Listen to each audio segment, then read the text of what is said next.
pre-writing, I didn't have much left in the tank. Then you lose the content and the message that you're trying to actually convey. Yeah, and it can create a sense of failure.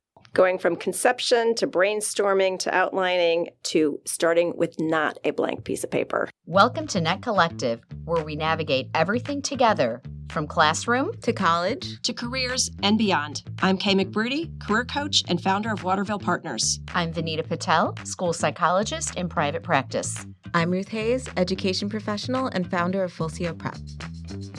N.E.T Collective, navigating everything together, one conversation at a time. Welcome, everyone, to the next episode of N.E.T Collective, where we navigate everything together. This is Vinita. And Kay. And Ruth. And today we are going to start our written expression series. And so this is the first episode in that series. And Ruth, you are going to kick us off with pre-writing. Yes. So we're going to be going through the entire process of writing, from pre-writing through editing. The other episodes that are coming up are going to be research, drafting, editing, and then we're going to have a deep dive into the college essay, which I know we're all looking forward to. So today is going to be pre-writing. This is basically everything you do before you sit down to write your first draft. So we're going to break it down into three main topics: conception, brainstorming, and outlining. And so we're going to talk a little bit about each one of those.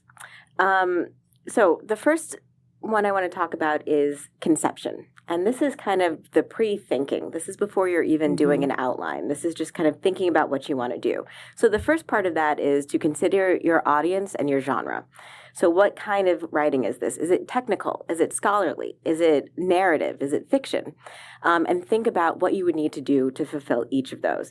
So I know one of the ones we've talked about a lot, Kay, is the distinction between academic and professional writing, which can be a difficult leap for some new grads to make because you've been doing academic writing your entire life and that's what you've been planning for. What do you see as some differences between those two genres? It's interesting because I think of the written expression as another communication vehicle, right? There's the language, but then there's the written. And when you think about the different writing pieces, it's really how do you get your messages across? And not in a paper per se, but it might be in an email. It might be in a report. It might be in a cover letter or a resume. And so they have to really rethink reframe their audience and all those pieces. And there is not necessarily the same formula that they've used to write their papers up until this point. Exactly. Yeah. And that's why I really wanted to make this general, because people have to do so many different writing tasks. And a lot of times we are only prepared for the scholarly.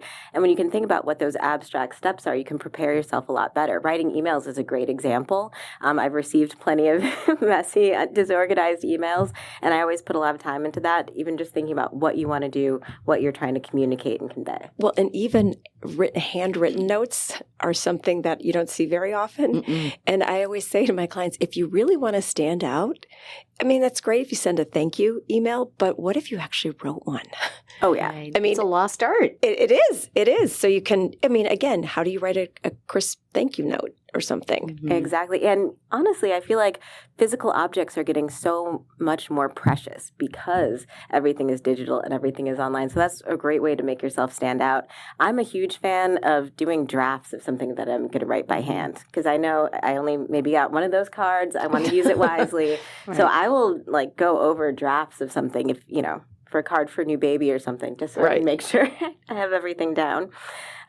So that brings us to another part of conception. This is really part of the entire process, but we'll start here, note-taking. Mm-hmm. So we want to be writing this down. Get as much out of your head as you can throughout the process. Organize it in a way that makes sense to you, especially when you're thinking about conception. Don't worry about Roman numerals. Don't worry about what this is going to look like or what's going to happen. Just jot down what you're thinking about. And that can be things like, words to use or avoid. It can be people that you're focusing on. It can be topics. It can be, general areas of research that you want to look at. But just get everything down. So there are lots of ways to organize that. Could this be as simple as bullet points? 100%. Because sometimes I'm a big fan of bullet points because, we talk a lot about brain dumping, and I feel like I don't want to worry about how my notes look at this moment in the Yes. process. I just want to get it out so I don't forget. I want to free up my mind to do the harder step. So can this point in the pre-writing process of note-taking just be are you giving Messy. us permission to be messy Yes. or disorganized? Is that You have okay? permission to be as messy as you want to be until you get to that last version. Gotcha. And that's one of the things I want to, probably the most important thing I want to emphasize throughout this conversation is that this has to work for you. You're the only one who's doing this task. And unless you're, in middle school and someone's teaching you how to do your first research paper, no one's going to look at this. No one's going to look over your notes. It's not for anything other than to help you. So I think that's a great idea. If it will help you to use formats, and, we've talked about a few as we're getting ready. Cornell Notes is a great one where you kind of divide the paper into columns for title headings and then your general notes, and you can summarize at the bottom. I love doing index cards. You can use that with the traditional outlining method that we'll get to a little bit later, or just in general to kind of have either references, you can put biographical details there, or just any little scrap of something, and they're so portable and they're not attached to anything else. And I find that very, very liberating. And you can do them in different colors too, like color-coded note cards. So if you're collecting data on this author for your research paper, that can be in one color and such. Exactly. So forth. So there's some different ways to organize it as well if you use note cards. But I feel like a lot of students don't use the note cards. Why is that? I think it's just we live in such a digital world. Yeah. And I think people are used to looking at things on screens. But I've actually, and don't quote me on this, but I believe there's been research done that if you write something with your hands, you have better recall than if you type it out. And that's what I find too. There's also just so much more flexibility. There are a lot of different programs you can use to, put your ideas together, put things together. But I've just never seen anything that matched the utility of writing something down and drawing an arrow to another thing I wrote down. Okay, this is a curious question. Do you think because in a lot of places they may not teach handwriting the way they did years ago, that sometimes the students are more comfortable with the keyboard than they are with a pencil or a pen? And that's part of it? Yeah, Or- I think it's habit. I think part of it is Right. habit. And, I think that to Ruth's point, there is a, what's that called? Like a neuron firing when you pick up a utensil and you're gripping it in the way that you're supposed to, and you're forming the letters, and people can't see me, but I'm actually air writing right now. Yes. There is a wiring that happens in our brain system that I think is linked to recall and is linked more to precision, So, yeah, I think that's another lost art is writing with, using paper and pencil. Oh, yeah. In another 20 years, cursive is going to be an archival skill. You're going to learn that deep into a history career. So you can look at primary documents. I think that there are some high schoolers right now that don't know how to write their name in cursive because they haven't learned. Yeah. Yeah. Oh, yeah. So I know this is talking a lot about the physical aspect of writing, which is a bit of a detour, but it all goes together. Oh, 100%. With pre-writing, yeah. It all goes together. And then you want to have your eye on the entire process as you're doing it. You want to make everything you do as efficient as possible, which is one of the reasons I'm going to advise you to save everything when you're taking notes. Keep things together. You don't have to look back at them. You don't have to use them. But you never want to waste thoughts. So if there's a book that you come across and you're not going to use for this paper, or an idea that you have, or even just a line of prose that you have, get that somewhere because you might come back to it.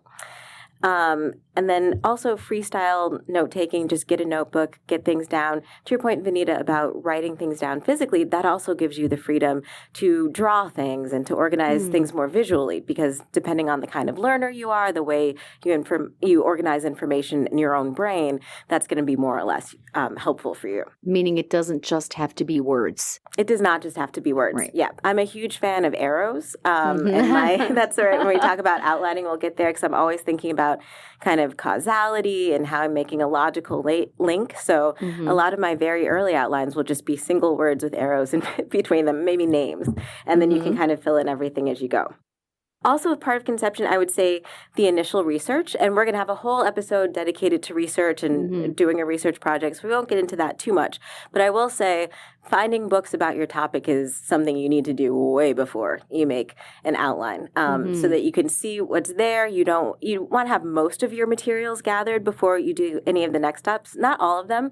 Through brainstorming, through outlining, and even through drafting, you'll find other things that you want to talk about. You'll bring in other resources, but you should have a basic sense of what you're going to use before you get ready. And I would think that would depend on the genre of writing you're doing, right? Like if this is a narrative, unless you're making a comparison with your life and someone else's life through an autobiography that they've written, I would think that what you're saying about bringing in a bunch of books has more to do with like research writing. Right? Well, you're not going to bring in a bunch of books about yourself, but I will say that you can do a similar process. So, definitely if you're doing something that requires other people's work, put all of that together. But if you're going to be writing about, say, a particular time in your life for a college essay, I would spend a little time just jotting down what you remember without thinking about what you're going to put it together as, what narrative it is. Just write down everything that you have. And that's kind of your raw material. That's your research that you have to start with. And that will save a lot of the time, but also some of the just save some of the feelings of going through those and reliving memories as an actual process, as opposed to writing about them after you've expressed them. Okay. When you're collecting all the raw information, is it helpful to think about the end result at any point, or just save that for later in terms of, what are the takeaways that I'm wanting for this paper? What do I want my audience to, I'm thinking of a college essay, for example. Like do you think about, what are some of the buckets in terms of what you want to convey? So I would put that into brainstorming, and we're going to get to that in a second. All right. Yeah, and that's why I want to make such a clear distinction, because it is really easy to kind of cross your streams with this kind of stuff, and you can wind up being less efficient than you want to. Got it. So I would say definitely do it. You can be, obviously you're thinking about what the assignment is or what you're trying to do, but I would say just keep a completely open mind. This is just gathering stuff, seeing what's there. And then I would pick a loose topic based on your materials and notes. And so by topic, that can be, a specific area of research that you want to work with. It can be a specific period in your life that you want to write about. It can be a specific person that you want to address, but kind of make a decision about where you're going.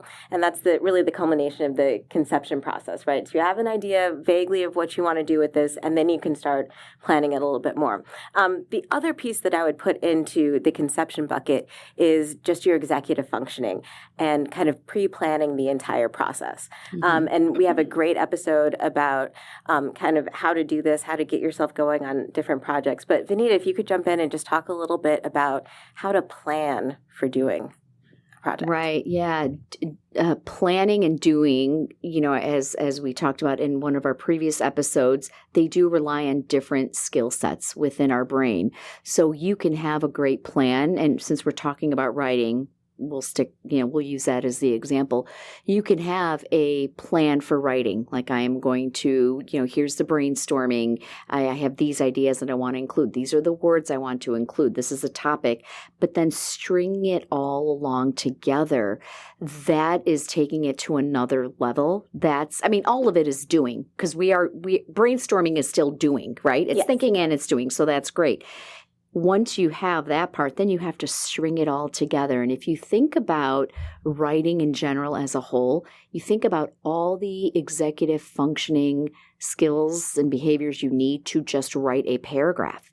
You have to think about the topic. You're brainstorming, you come up with the thesis, you come up with your topic sentence, and then you write the thing, and then you have to go back and edit it, so think of all of those steps and think of all of the executive functioning pieces that go with that.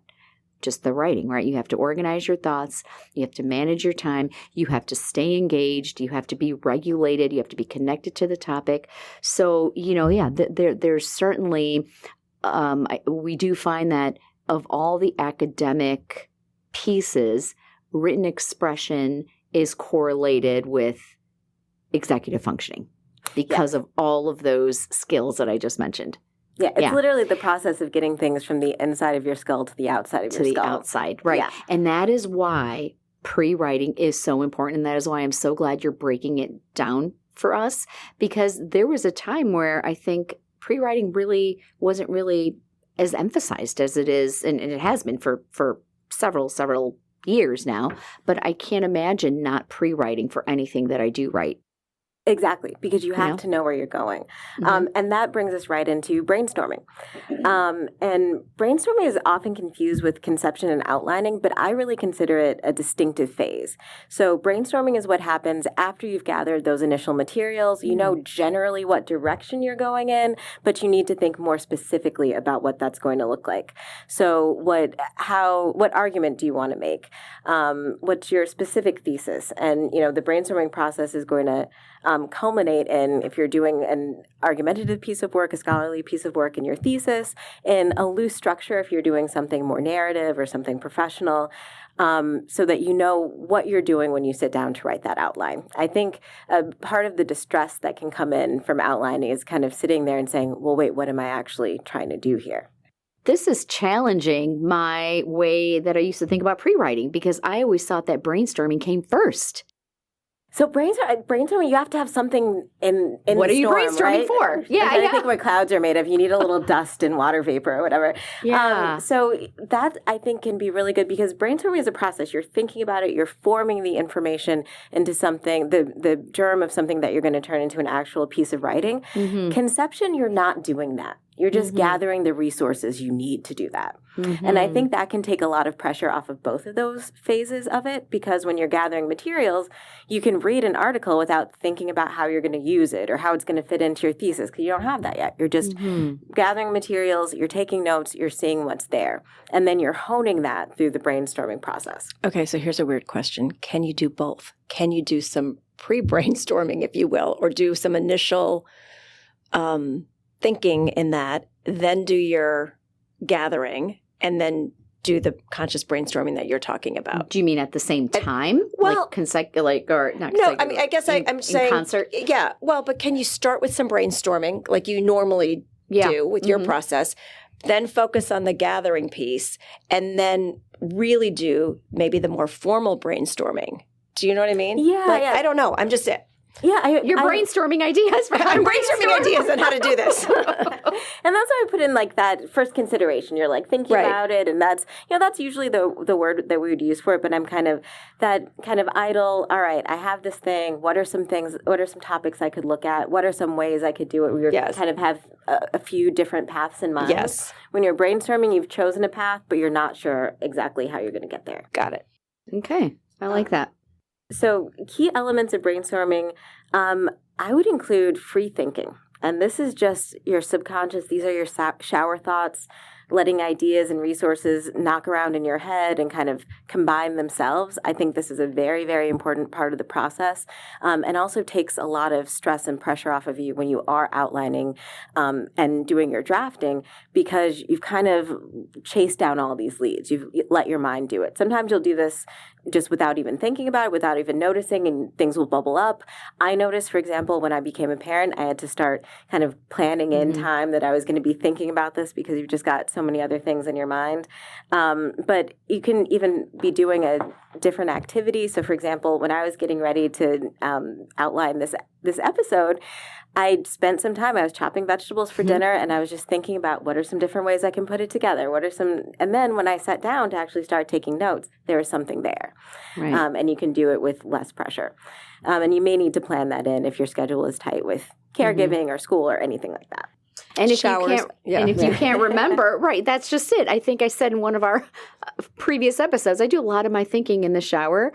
I don't have note cards in the shower. So what if you forget? Like, do you just try to keep it in the front of your brain or keep repeating it to yourself? Like when you're, chopping the vegetables and you're thinking, oh, this would be a great idea to prep for tomorrow's episode. Did you have something to write next to you, or? I generally do, just because that's how I am. I have something You're to a write. writer. Well, you're a writer. I generally have something to write with in any room I'm in. But yeah, I would take a break. Like maybe don't get out of the shower. You have things to do. But like put down the knife, write down your note, and come back to it, because that's another way to keep a thought from escaping. Sometimes people will I'll do voice memos to myself. That's a good I'll one. send either a text message to myself, with a voice memo or something, so that I don't lose that thought. That's a really great one. I think that's when we've lost a little bit as a culture because 30, 40 years ago, that was a whole thing, like note to self, and you'd like be dictating into your thing. And I think that can be a really good way to organize some of these thoughts without the pressure of putting them on paper. Great suggestion. And we loop back to the digital. Yeah, exactly. Back to the digital resource. But using it to your advantage. Oh, sure. Right? And Yeah. And the takeaway for all of this is to do what works for you. Right. So if you find it's better to keep all of your notes in one document so you can move things around, do that. If you want to have index cards so you can mix them and match them and throw them around, do that. If you want to have a notebook, do that. And speaking of mixing them around and throwing them all over the place, next up would be concept mapping. So this is kind of using those free-form notes, those, just experiences that you've jotted down to look for some narrative through lines, look for the germ of a thesis, look for cause and effect relationships, and think about the logical progression of the information that you're going to lay out. What's the scope of it? What do you really need to focus on? What do and don't you need of this information? And how are you going to put it together? There are myriad electronic options to do this where you can do a concept map and do different things. And basically, it's completely freeform. You can make just circles and put things in them, connect things with lines. I really like doing this on paper, as we've talked about, being a little analog. And index cards are great because they're just completely mobile. You can take your index cards and lay them out on the floor in different combinations and move them around. And I feel like that's a very, very useful piece. So is this the start of organizing all of your brainstorming notes and your conceptual notes? This is the start of organizing. Yeah, correct? This is organizing it, starting to look at what will be the content of the writing that I'm actually going to do, right? And so the end goal of the brainstorming process is that you have a thesis or you have a loose structure for the narrative piece that you're writing. You know what ground you're going to cover. And now you're ready to start going there. So graphic organizers would be under concept maps, right? Yes. Or okay. Yes. And I think that's just nomenclature because I would consider graphic organizers a type of concept map, but some people would say the opposite. Right. That brings us to outlining. So you've done all this, you've thought about it, you know what kind of thing you need to do, you've put your resources together for the most part, you have notes to review, you have an idea of where you want to be going with it. The outline is when you're writing down an actual roadmap for this piece you're going to make. And I use roadmap very intentionally. An analogy I use a lot with my students because a lot of people won't want to do an outline. You can see the necessity for something like a large research paper, but I would suggest doing an outline even for, a 50-word college supplement, right? So that you know what's happening. And I've had many, many people tell me, I don't have time to do that. I'm really crunched, even if a timed essay or something. And I always say that's kind of like saying you don't have time to look up directions because you've got to get going. You know? Where are you going? Yeah, exactly. You have to know where you're going, and it's going to make it so much easier. I wonder, can I interject for 1 second? Please do. When I think of the word outline, a visual image pops into my head, and it's not a pretty one. Yeah. It is one of those from when I went to school 1,000 years ago. They were the outlines that are embedded in my head are complicated. But I think what you're saying is it doesn't have to be the complicated with the Roman numeral 1 and then and then the subheading and then the A, B, C, and D and then the 1, 2, 3. Those days, I'm hoping they're over. I would like to think that there's more simplistic ways to outline. Yes, absolutely. And that's actually where I was going to go first. The classic formal outline structure is that, right? You have you're separated into topics. That's your Roman numeral, the capital letters for subheading, and you kind of organize your notes that way. If that works for you, that is a great process. Use it. It always just created more work and confusion for me. That's definitely the way I was taught to outline in school. And, as they're teaching you, you have to turn the stuff in. So I'd, be doing that. So it was always more about producing the document than doing anything that was actually going to be useful for me. And I don't know if anyone else is like this, but I tend to get in my head about, like you were saying about the bullet points about how the formal designations for things. So I'm sitting there like, is this a capital letter or a Roman numeral? Is this going to be a lowercase letter? Where do I house this statement that I want to make sure, but is it better with the Roman numeral B or under 1? It's like, exactly. letter B or 1. Yeah, that's where I would spend so much of my mental capacity on that. Yes. I didn't have much left in the tank. So when and I think of then you lose outline, the content. Yeah, and the message that you're trying to actually convey. Mhm. Yeah, and it can create a sense of failure because I'm failing to do the outline the way I'm supposed to. So how am I going to write this? When really it's the outline that's failing you. So it is it can be useful if you want to organize it that way. If you want to use it as a template when you're doing something larger and more complex, but I would say just do it in a way that works for you. Those formal ways can be useful, but if it doesn't work for you, do something more personalized. So for example, I don't usually divide out my large topics first because that's something that kind of more emerges from the text. So I'm thinking usually in terms of cause and effect, in terms of argumentation, in terms of the logical flow of information. And so if you can get that down, the larger groupings I think will kind of emerge for you. So I do a lot of bullet pointing, a lot of, just words with arrows between. I'm a big fan if you are doing a research paper. If you know you're going to use a quote, if you know there's something you're going to say, just write it in. You can always take it out later, but you want to have as much stuff there when you actually do start drafting. And then that includes not just quotes and things, but anything that you come up with. So if you think of a segue you want to use between two topics or a turn of phrase that's really useful for this subject that you're talking about, just write it down in the outline. That's one piece of writing you don't have to do in the drafting process. I have a question about, I know we're talking about pre-writing. Okay. Yes. I get that. So I know you're going to continue to talk about, the actual writing phase and the editing phase and all of that. But do you ever think it's a good idea when you're starting this early on in an essay, that someone has to write, to set small goals for yourself? Like, one of my goals is to not use the word very, V-E-R-Y, or use more adjectives or descriptor words as I am starting, this particular writing assignment. Like, where would you recommend that? And if so, when would that come in? I would say it would come in once you're really solid on the other steps of the process.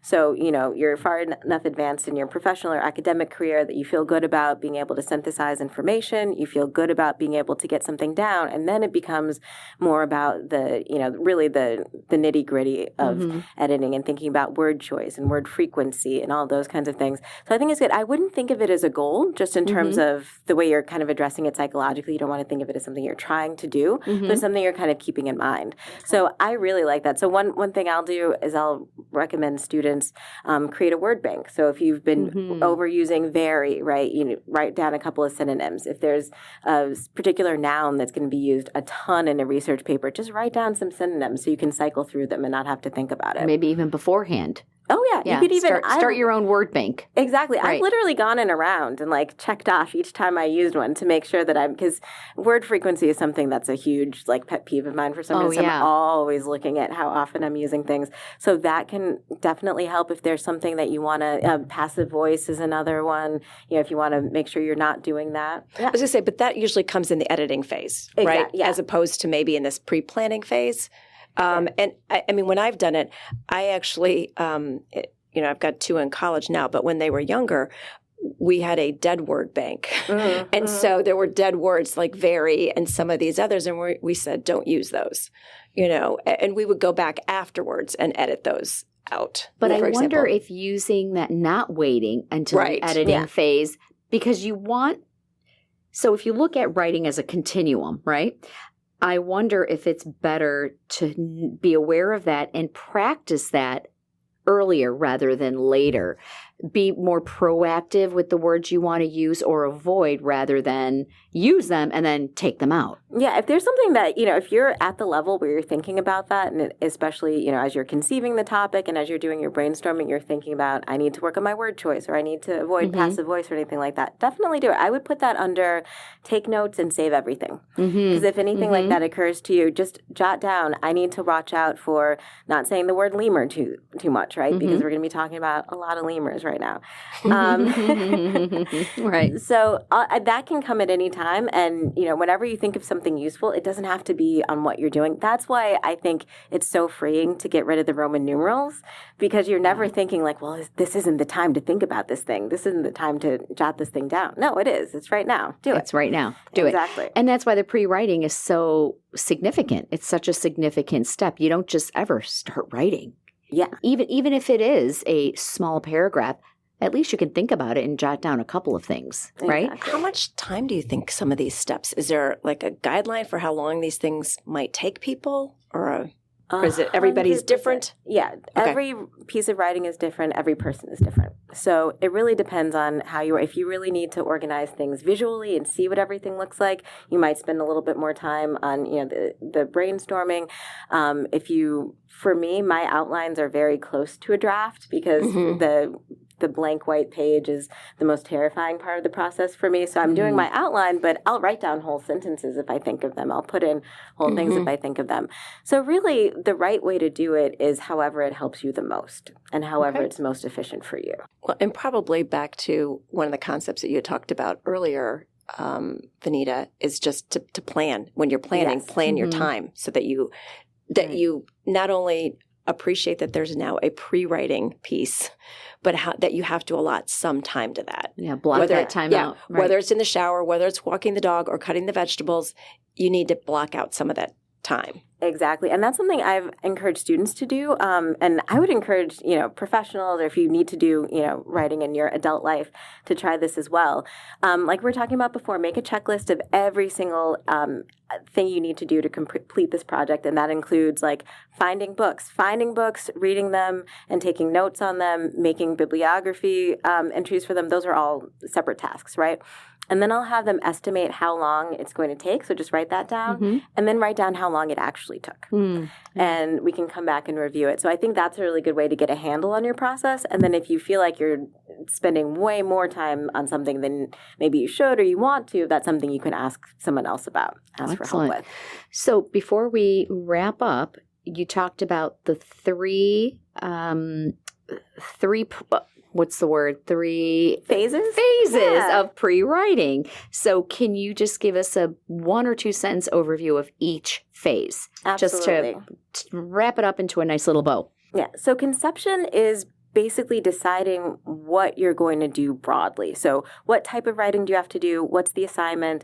When is it due? What kinds of things are you talking about? This is your initial research where you're just kind of trying to figure things out and gathering information, not really directed yet. And this is also a time to sit down and kind of plan out with your executive functioning skills how you're going to work on the rest of the project. Okay. And then you move on to brainstorming. Once you have the basic information gathered, once you've written down those autobiographical notes, once you have a little bit of loose stuff, then you can start to hone it a little bit more. So look over those notes and see what emerges. What's a good thesis idea? What's a vignette that you want to share? How do you want to link these ideas and events? What's a narrative through line that you might have? That can happen as much on paper or in your head as you want or need it to. But you want to come up with a process that's going to work for you. And if you have anyone to bounce it off of, you can talk about it. I find talking through what you're doing both makes it less daunting and helps you to recognize what you're doing. It becomes real. Yeah. Oh, absolutely. Yeah. Yeah. And the more you hear yourself and you're coupling it with writing things down, just solidifies that knowledge, right? Exactly. So you have it ready to go. And save everything. That's for all of these phases. Save every single thing you write and everything you come across. And so then the final phase is outlining. And that's when you're really writing down your roadmap for what you're going to do. So you have your thesis in hand, and now you're really thinking about the structure. Where do I want to go in what order? What arguments do I want to make? How are they going to be supported? And how am I going to move between them? And the last piece of advice I'll give before we move on to the drafting process is to copy and paste that outline into a new document. Because you never want to start a draft from something blank. So you have it in there, you can write over it, you can just delete the outline as you go through with the actual draft, so you always have a full document. That's probably the best piece of advice I can give you for really leveraging that outline. Awesome. Wonderful. Well, going from conception to brainstorming to outlining to starting with not a blank piece of paper. Correct. Perfect. Excellent. Well, thank Thank you. you. Thank you, guys. We'll see you next time. If today's conversation resonated with you, please share this episode with anyone who may need it and follow us at netcollective.org or wherever you get your podcasts so you don't miss what's next. We are Net Collective. Navigating everything together, one conversation at a time. Thanks for listening. Let's go.